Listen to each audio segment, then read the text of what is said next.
Bila bercerita tentang cerita-cerita yang ada tentang kelahiran Nabi SAW. Dulu saya pernah dengar satu cerita, sebab itulah hari ni bila kita bersama dengan Ustaz Fakhrul Islam, saya teringin nak tanya soalan ni. Soalan berkaitan dengan satu cerita yang sangat-sangat pernah popular tentang Abu Lahab. Abu Lahab diringankan siksaan dia sebab dia di antara orang yang meraihkan kelahiran Nabi. Boleh Ustaz terang sikit benda tu? Berat soalan ni. Berat dan dahsyat soalan ni. Kalau saya boleh bagi jawapan mudah, jawapannya tak tepat. Yang diringankan azab adalah Abu Talib. Abu Talib. Bukan Abu Lahab. Abu Lahab azabnya tak diringankan. Jasa dia dalam berbuat baik kepada Nabi tidak menyebabkan dia punya azab diringankan. Azabnya tetap azab yang berat. Sampai kalau lah sampai namanya dirakamkan dalam surah yang Allah sebut pasal azab, maksudnya adalah di antara figure yang mendapat azab yang berat.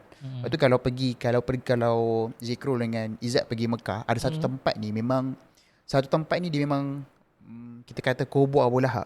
Abu Lahab punya kubur je ada di situ. Dan digambarkan kalau pergi situ macam baunya agak tak best sikit, baunya busuk sikit lah. So nak cerita tentang betapa dekat dunia pun dia dah dapat azab yang menghinakan, apatah lagi dekat akhirat lah. So ringkasnya, menjawab soalan Zikrul tadi, Abu Lahab azabnya tak diringankan hanya kerana dia pernah buat baik kepada Nabi. Sebab kalau nak cerita tentang orang pernah buat baik kepada Nabi, Abu Jahal pun pernah buat baik kepada Nabi. Ramai je orang-orang yang akhirnya menentang Nabi dulu pernah berbuat baik kepada Nabi. Tapi kebaikannya dulu tidak menyebabkan sebab pada akhirnya Allah, kita kena faham tu benda lah. Allah menghukum kita berdasarkan kepada tindakan kita, kan? Tindakan, dan Allah menghukum kita first basically berdasarkan kepada bagaimana tindakan kita kepada Allah. Sebab setiap pada kita ada hak kita kepada Allah, kan? Antara hak utama kita kepada Allah adalah kita kena beriman pada Allah. Kita mengakui Allah Tuhan kita, apa yang Allah suruh kita buat, kan? So kalaulah benda pertama tu pun tak pas, kan, apatah lagi benda-benda lain lah. So dan kata para ulama, apa yang menyebabkan seseorang tu mendapat azab yang sangat berat, sebab dia telah berlaku jahat kepada Allah. Semakin berat kejahatan dia kepada Allah, semakin berat siksaan dia, walaupun dia pernah buat baik kepada orang yang Allah cinta. Jadi gitulah jawab soalan Zikrul tadi. Saya memilih pendapat ulama hadis yang kata Abu Lahab punya siksaan tak diringankan. Siksaan dia tetap berat sebab betapa jahatnya dia menyakiti Nabi lepas Nabi bercakap tentang Islam.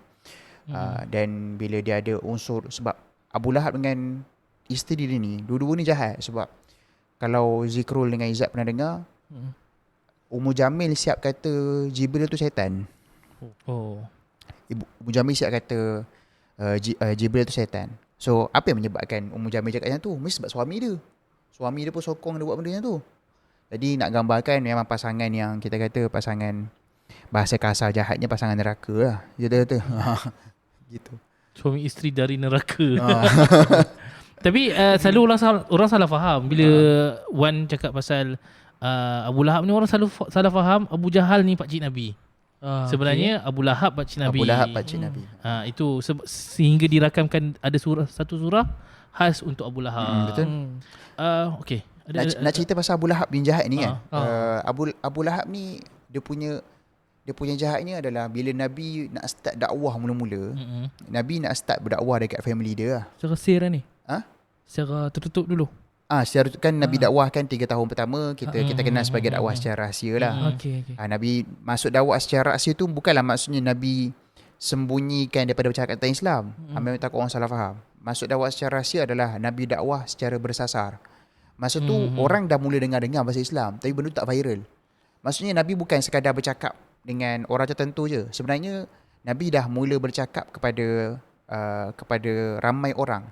Sebab tu yang 10 orang terawal masuk Islam, ramainya bukan daripada keluarga Nabi pun. Sebab daripada kerja Abu Bakar. Abu Bakar contoh macam dia mengislamkan Talha bin Ubaidillah, Zubair bin Al-Awwam, ni semua bukan family Nabi. Maksudnya adalah Islam dah ada ura-ura didengari dalam kalangan bangsa Arab. Tapi dia tak viral. Sebab tu dia sebut sebagai dakwah secara rahsia. So bila Nabi masa mula-mula Nabi nak dakwah kepada family Nabi, masa tu Nabi kumpulkanlah family Nabi. So bila Nabi kumpulkan family Nabi, Nabi buat makan-makan, macam buat makan-makan lah. Oh, ada cerita tu. Ada cerita. Nabi buat okey. makan-makan. Nabi panggil buat makan-makan. So lepas dah makan-makan, Nabi kata nak cakap something ni. So Nabi baru je start cakap pasal Islam, Abu Lahab cantas. Abu Lahab kata, "Cis, dia ingatkan nak bagi kita orang makan ni sebab memang nak bagi kita orang makan. Rupanya ada udang yang sebalik batu. Dah semua jom balik." So Abu Lahab menyebabkan Nabi tak berjaya sampai ke Islam kepada family-nya. Sampaikan Nabi kena buat sekali lagi kumpul family. Sebab Abu Lahab punya perangai ni. So nak ceritanya, apa yang menyebabkan Abu Lahab kena seksa macam tu? Sebab dia memang tanpa henti menyakiti Nabi dan selalu cuba gagalkan usaha dakwah Nabi. Sebab tu dia kena seksa macam tu. Bukan kerana walaupun dia family Nabi, walaupun dia pernah buat baik kepada Nabi, tapi Allah menghukum Abu Lahab based on apa yang dia buat di hujung-hujung usia. Sebab tu para ulama ada sebutlah, perkara yang paling penting tentang kita ni adalah apa hujung usia yang kita lakukan lah. Sebab ramai orang boleh buat baik awal-awal, tapi hujung-hujung tiba-tiba dia buat maksiat, dia buat jahat. So itu yang kita paling takut. Sebab pengakhiran hidup kita akan menentukan nasib hidup kita ke akhirat. Itulah apa yang berlaku pada Abu Lahab. Abu Lahab ni dia memang awal-awal dia baik kepada Nabi, tapi hujung-hujung jahat kepada Nabi. So sebab tu pengakhiran jadi seperti itu.